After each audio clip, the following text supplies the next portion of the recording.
After years of experimenting, well actually weeks of experimenting, I finally found a method to poach eggs in the microwave that really works that I'll share with you today.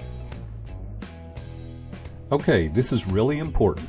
I used a small, thin 10-ounce glass bowl. I poured exactly 4 ounces of water into the bowl. The egg was cold from the fridge. I cracked the egg and placed it in the water. Make sure the water covers the egg, otherwise it might explode in the microwave. We don't want that. Place the egg in the microwave and cook for exactly 60 seconds.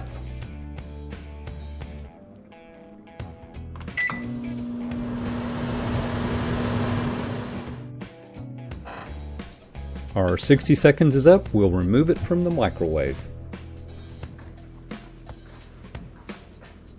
We'll take the egg out of the water, place it on a paper towel, and dry it off just a bit. I'll flip it off the paper towel precariously. Let's check it out and see what we have. The egg white is cooked and the yolk is runny. As you can see, this method really works. Give it a try. See you next time.